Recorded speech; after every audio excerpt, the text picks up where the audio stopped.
I'm going to talk about the different linguistic and cultural varieties in the Asia-Pacific region and IS variation within that region. And then I will share my conclusions with you of my research.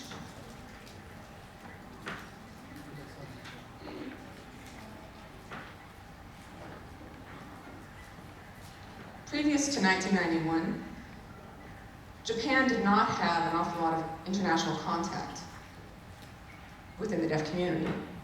We were relatively isolated to the outside world. In 1991, of course, the huge event was hosted, where we hosted the World Federation in Japan, and the world came to us. And Japanese deaf people saw a variety of different sign languages. Japanese deaf people learned that there were indeed a variety of different sign languages and had exposure to that, and it was good for them. It was a good experience for them, and it benefited the community. In 1994, the Japanese Federation for the Deaf, or JFD, established a leadership program for the Asia-Pacific region. The purpose of that was to develop a variety of leaders within Asia-Pacific countries, and there were lots of countries who attended. Many of the countries had a serious need for training. So we invited deaf people from a variety of these countries to come to Japan.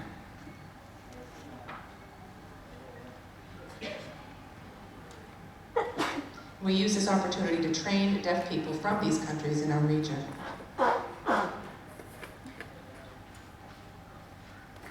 In 1995, the JFD received funding or sponsorship from the Japanese government. And the organization that was established was called the Japan International Cooperative Agency, JICA. Which meant that we could actually bring more people in from Asia-Pacific countries to provide this training.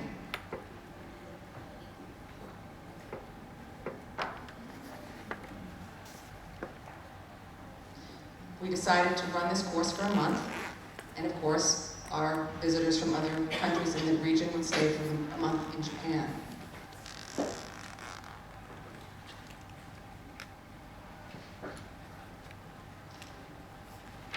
And we felt as a country that we should be responsible for providing this training for our region. In 2005, we welcomed deaf people from all over the world, Latin America, etc. They were all invited to our country for this training. So we opened it up beyond the Asia-Pacific region. So now, there are some questions that need to be answered in my research. I was wondering if international signs in the Asia-Pacific region are similar to what we see in the Euro-American world. IS does have words, a lexicon, but what do we mean when we talk about international, when we talk about international meaning for these signs? And in the Asia-Pacific region, I was curious about what the challenges were to train people who were coming to our region to be able to communicate together. They all brought their own individual sign languages, different backgrounds, and so we utilized an international sign with them. However, the Japanese deaf were not so great at using this contact way of communicating with others. So we called in some deaf people in Japan, interpreters, deaf interpreters, to present. And they did so in international sign. We trained them in international sign before we actually trained them in the leadership. This wasn't an easy way to go about it. It caused a lot of different challenges for us. So I'm going to explain a bit more about how this worked out, what these challenges were. So I did do some investigation into what this international sign looks like that we're working with. Now, previous work shows, particularly by Ted Sapala, Webb and Sapala in 1994, was a published study that talked about the structure of international sign. And I'm going to talk about the two hypotheses from that study. The question at the time of his study was whether or not it's a language, if it had features of a language, features of a sign language in particular, and so they studied that. And particularly they looked at IS that's used by European people, people in North America.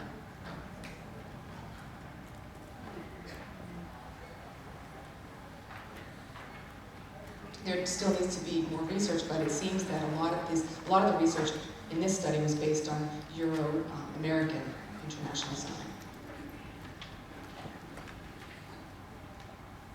Now, there was another researcher by the name of Nagia, excuse the interpreter. In 2004, there was another researcher who did additional research on signs in a variety of Asia-Pacific countries.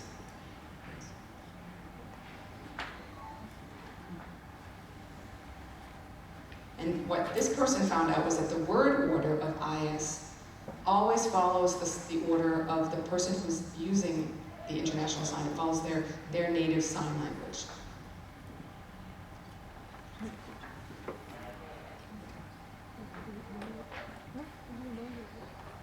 So the JICA training program ended up having representatives, and we had a process of how we were going to train people. This is what it looked like. Deaf people from the Asia-Pacific region would arrive in Japan and they wouldn't know this international sign. For many people, it was the first time away from their home country. It was their first time in Japan. And it was the first time that they had to use this sort of contact signing in order to communicate with others in the program. So they did so by socializing and spending time with one another.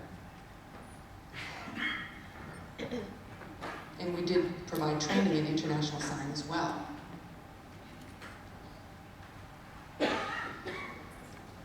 When the attendees arrived, we found out that they actually also did not know, they weren't literate in English, so their sign languages are not even based or related to English. There's no borrowings from the English language. So we couldn't even use that to bridge to be able to communicate. We had to utilize their native sign language or elements of it to be able to communicate.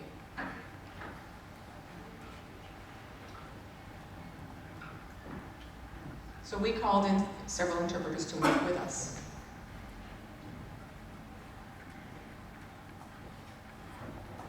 Prior to 1991, again, as I said, there wasn't that much contact with the international world. So that meant that within Japan, well, we didn't have an awful lot of skill with the English language, for one. That's one problem. Some people in the country had familiarity with perhaps American Sign Language. They knew Japanese Sign Language, and they were trying to negotiate meaning with other sign language users in the room.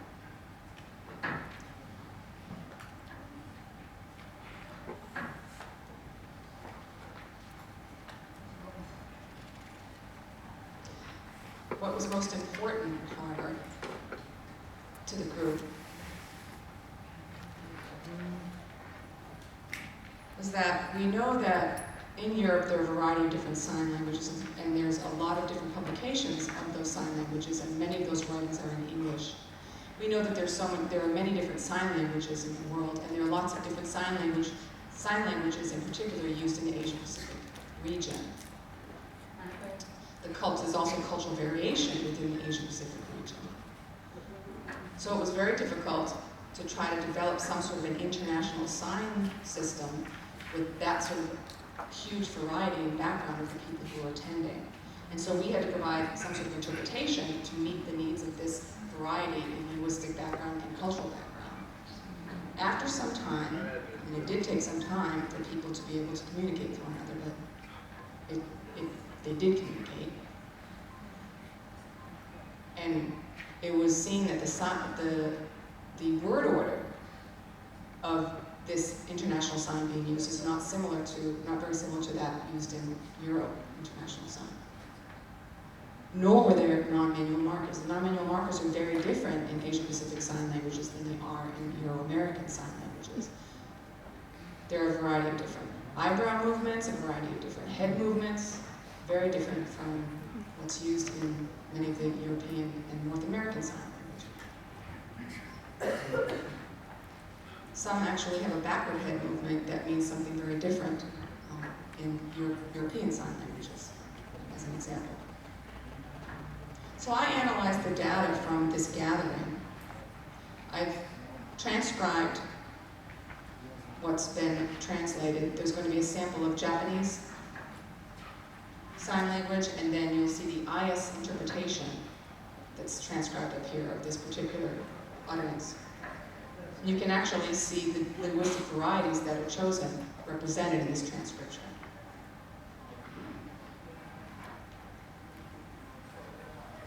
You can take a look.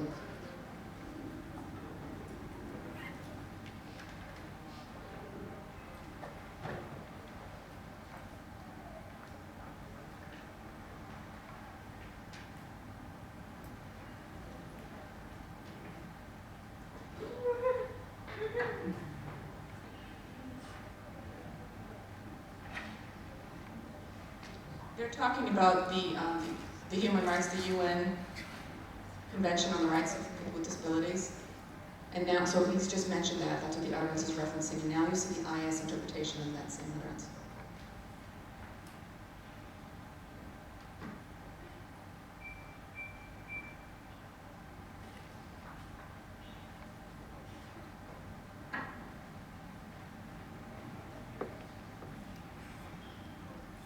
And looking at that, do you feel like you can understand that clearly or not? I'm wondering.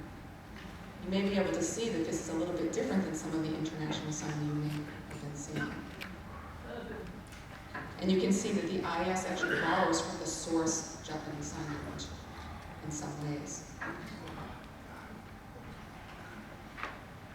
You can see what was noted was that there was increased indexing or pointing in the IS sample, the interpreted sample.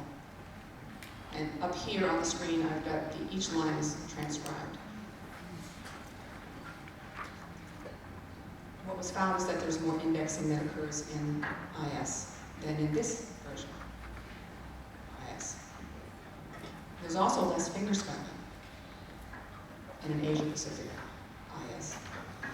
So let me proceed with explaining some of my findings.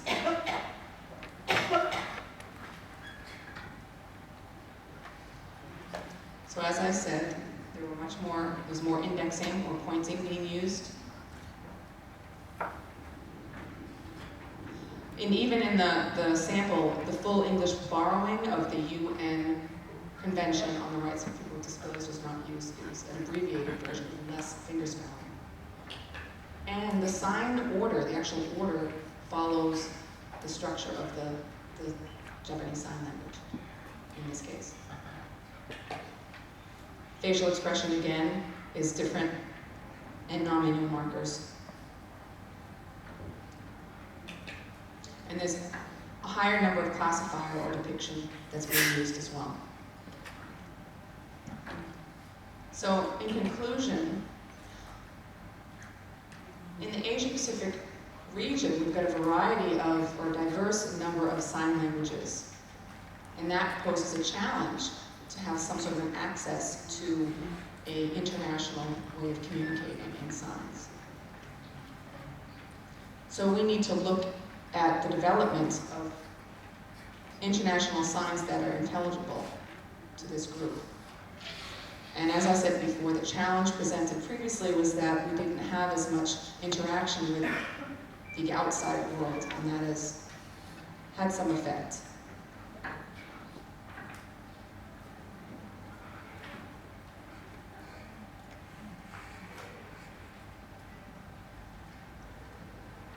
And also, it's important to continue to use classifiers within an IS system. Classifiers of depiction. I also found, and I haven't yet finished analyzing this, there's much more research to be done on this, to compare these two varieties of IS, what I'm calling an Asia-Pacific variety as compared to a Euro-American variety of IS. So there's much more research that needs to be done. So I'd like to thank the people who have assisted me in my research. The Japanese Federation of the Deaf, the Japan International Cooperation Agency, and also all the international sign interpreters, and Ms. Miyuki Nakagawa. And on this next page, you'll see these are some of the references on previous study on IS. And if you want copies of my research, you can certainly